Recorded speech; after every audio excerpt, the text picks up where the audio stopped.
En mi ciudad natal había dos Papá Noel, ruego que nunca conozcas al segundo. El pueblo de mi infancia tenía una extraña tradición navideña que solo descubrí cuando cumplí 10 años.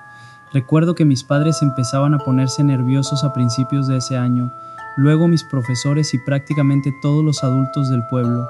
Mis amigos y yo intentábamos escuchar a escondidas las conversaciones privadas de nuestros padres, pero lo máximo que podíamos corroborar era que todos los adultos temían que fuera el momento de su regreso. A quienes intentábamos mencionar él en una conversación nos veíamos obligados a cambiar de tema. A mi amigo Daniel incluso lo castigaron por preguntar al respecto. No supimos nada más del hombre misterioso hasta Acción de Gracias. Después del desfile hubo un boletín de noticias de última hora. Mis padres me exigieron que saliera de la habitación, me opuse y me mandaron afuera. Decidido a intentar al menos escuchar la transmisión, corrí hacia un lateral de la casa. La sala de estar me entraba y salía de mi oído hacia donde supuse que estaría la parte trasera del televisor. Lo oí un poco, estaba apagado, pero creo que era algo así como: los guardabosques han confirmado que ya ha comenzado su viaje aquí. La policía ayudará a repartir las decoraciones apropiadas este año. El resto fue más difícil de entender, pero la transmisión pareció terminar a los 5 minutos y entonces oí a mi padre gritar desde la puerta principal que ya podía entrar. Unos días después estaba hablando con mis amigos, quienes confirmaron que a ellos tampoco se les permitía ver las noticias y que no tenían tanto éxito escuchando como yo. Así que solo sabíamos que alguien venía al pueblo y que teníamos que tener decoraciones especiales. El 1 de diciembre recibimos nuestras decoraciones. La policía llegó en camionetas con remolques, ambas cargadas con cajas. Los agentes dejaron 3 cajas en nuestro porche y luego fueron a la casa de al lado. Mis padres trajeron las cajas y las abrieron. Dentro había un montón de decoraciones extrañas. Era como si los colores rojo, verde y dorado nunca hubieran existido. Todo era solo tonos de azul y negro. El primer adorno que me llamó la atención fue uno con una versión extraña de Papá Noel. No era bajo ni gordo, era alto y muy delgado, no tenía barba, tenía la barbilla puntiaguda y su traje era azul con ribete de piel negra. Me sentí incómodo mirándolo. Mamá, papá, ¿quién es este? Les enseñé el adorno con el imitador de Papá Noel azul. Es el hijo de Papá Noel, respondió mi papá. Pero ya he visto a Papá Noel antes, no se parece a este tipo, parece una especie de Papá Noel malvado y bizarro. Mi papá me interrumpió con un grito. ¡Es Papá Noel! Intenté preguntar sobre ello varias veces más, pero terminó igual.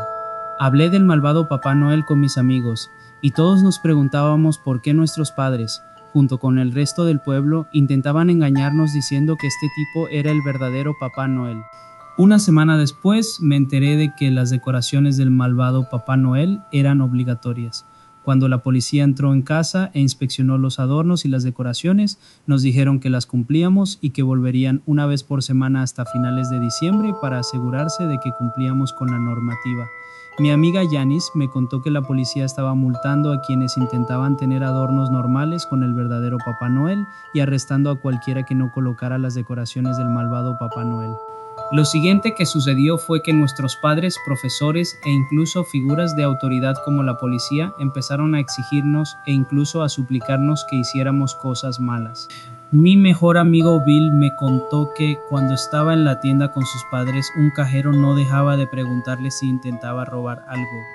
No era así, pero el cajero literalmente agarró un chicle, se lo tiró a Bill y le gritó que era un ladrón. Mi otra amiga Yanis contó que un policía le dio un aerosol, señaló una pared de ladrillos y le dijo: «Di muchas palabrotas». Incluso mis padres intentaban que rompiera las reglas. Al llegar a casa olía a galletas recién horneadas y vi que las estaban colocando en nuestro tarro.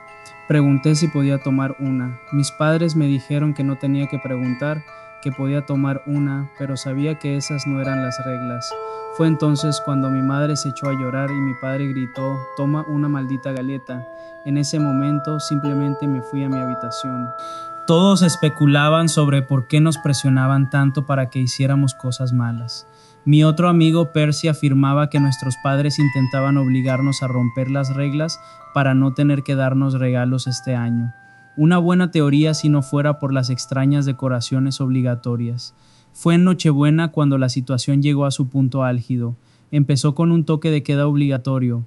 Todos debían estar en casa antes de las 5 p.m., con las puertas cerradas y las cortinas corridas. Luego, a las 6 p.m., salió un anuncio en la televisión diciendo que todos debían ir a sus habitaciones y no salir hasta el amanecer. No discutí con mis padres y fui a mi habitación por mi cuenta.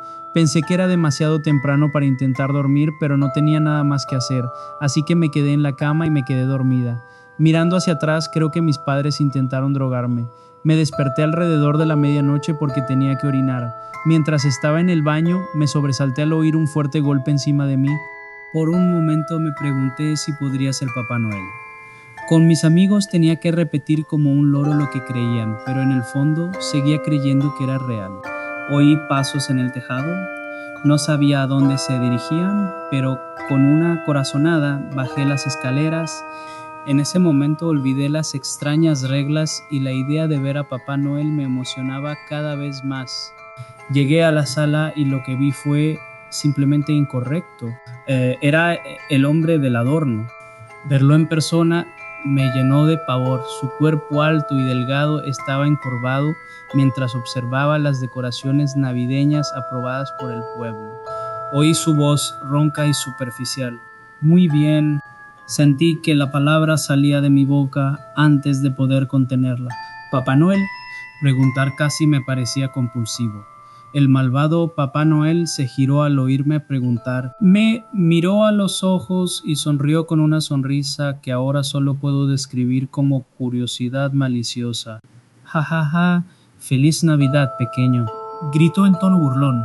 Me quedé paralizada de miedo, no podía hablar, parecía disfrutarlo mientras inclinaba la columna hacia adelante de una manera imposible, poniendo su horrible cara a solo centímetros de la mía. ¿Qué pasa? ¿No le conoces a Papá Noel cuando lo ves? Con cada palabra percibía otra bocanada de su aliento. Era como si intentara disimular el olor a muerte con una menta con sabor a galleta navideña. No se complementaban para nada. ¡Ay, qué tímido eres! Es normal en mi presencia, déjame ayudarte. El malvado Papá Noel me tapó la boca con las manos, alineándolas de modo que 2 pares de dedos quedaran por encima y por debajo de mis labios. Sus manos tenían un frío que, incluso a principios de mis 50, no puedo describir. Lo más cercano que puedo imaginar es cómo se sentiría la parte más profunda del mar Antártico. ¿Cómo te llamas, pequeño? Sentí que me abría la boca a la fuerza y oí un nombre salir. Me obligó a hablar. Fue entonces cuando me di cuenta de que ya no tenía control sobre mi cuerpo. Solo podía observar cómo me trataba como a un muñeco de ventrílocuo. ¿Te has portado mal este año? La pregunta me dio un vuelco.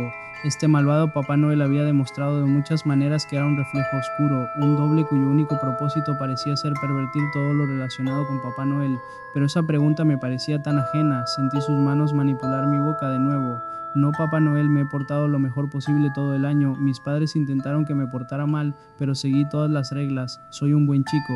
El rostro del malvado Papá Noel cambió momentáneamente de una sonrisa sádica a un ceño fruncido de decepción, luego a una mueca de enfado. ¡Qué pena! El malvado Papá Noel apartó las manos de mi cara mientras se inclinaba hacia atrás, donde estaba el resto de su cuerpo. Pero todavía tengo algo para los niños y niñas buenos. El malvado Papá Noel cogió un gran saco negro. No lo había visto antes, pero probablemente no lo vi al principio. Metió la mano en el saco y sacó algo lo suficientemente pequeño como para caber en su mano ahora cerrada.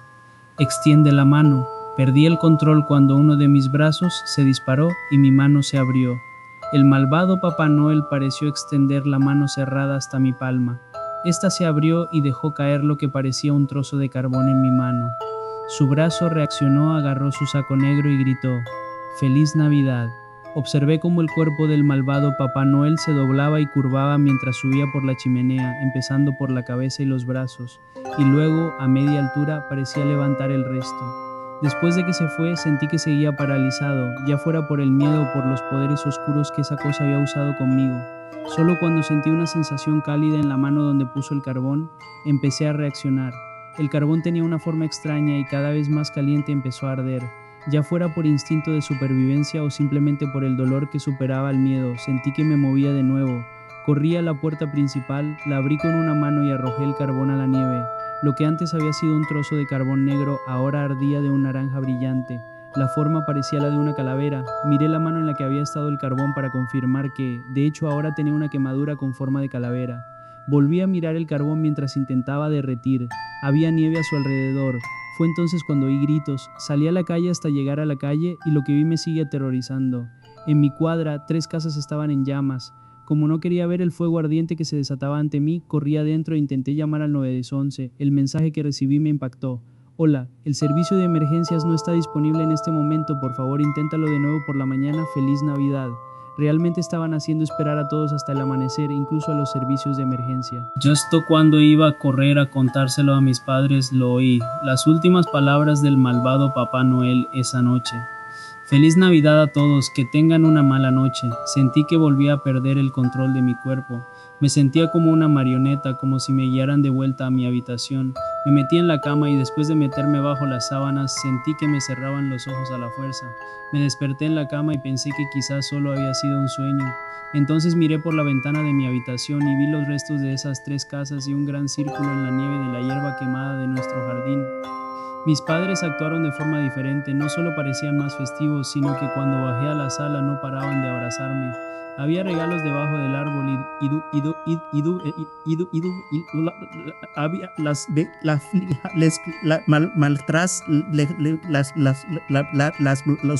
los bomberos no llegaron hasta casi el mediodía, pero para entonces ya no había nada que apagar ni nadie que salvar. Me enteré de que varias casas en todo el pueblo se habían incendiado. Lo único que decían era que un leño de la chimenea rodó y prendió fuego a un árbol de Navidad seco. 7 veces sé que a mi mejor amigo Bill no lo mató un leño perdido de la chimenea. Mis amigos y yo habíamos especulado sobre quién era realmente ese Santa Claus malvado.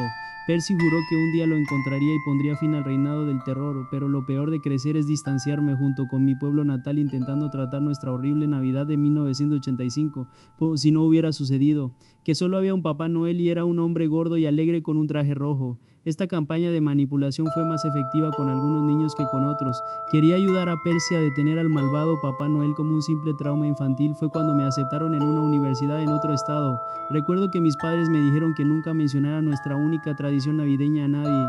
Intenté interrogarlos al respecto y lo único que obtuve fue cuanto menos se sepa de Papá Noel, mejor. Y con eso me fui a empezar una nueva vida. Me gradué con una licenciatura, conseguí un buen trabajo en el que era bueno, conocí a la que luego se convertiría en mi esposa, me convertí en padre y luego en abuelo. Seguí en contacto con mis padres, especialmente cuando se cumplían 10 años. Tuve que explicar las lágrimas al hablar con ellos la mañana de Navidad, como los extraño muchísimo y no como un Papá Noel malvado no los mató. La quemadura del carbón se convirtió en una cicatriz que he podido hacer pasar como resultado de un accidente de barbacoa a los 15 años. En ese momento me agradecí haberme dado cuenta de que intentar detener al Papá Noel malvado era una tontería que probablemente habría terminado con la muerte, mi muerte específicamente. Sin embargo, en los últimos meses mi viejo amigo Percy me ha estado contactando. Dice saber de dónde vino el Papá Noel malvado, dónde vive e incluso tiene un plan para matarlo. Ha conseguido reclutar a algunos de nuestros otros amigos para esta misión suicida y quiere que esté allí porque vi al malvado Santa Claus. Entiendo su punto de vista de verdad, pero acabo de cumplir 50 años, no puedo dejarlo todo para embarcarme en una misión suicida condenada al fracaso porque Percy y mis otros amigos no pueden superar el trauma. Eso es lo que decía antes de que Percy me enviara archivos de correos electrónicos y mensajes que había estado intercambiando con otros que se mudaron. Yo tuve suerte, superé al malvado Santa Claus, pero supongo que ellos no. Es la única forma en que puedo explicar lo que les pasó. Leí historias de que oían su voz, que lo veían de reojo, pero lo que me asustó fue que cuando dejaron de enviar mensajes, Percy afirmó que era porque entonces perdería el contacto. A esto le seguían las noticias locales de la zona donde se encontraba el contacto y, como probablemente adivinaron, un incendio en una casa sin supervivientes. Por eso intentaré contactar con Percy y volver a nuestro pueblo. No quiero arriesgar la vida de mi familia en el probable caso de que el malvado Santa Claus decida volver por mí. Este año Santa Claus no viene al pueblo.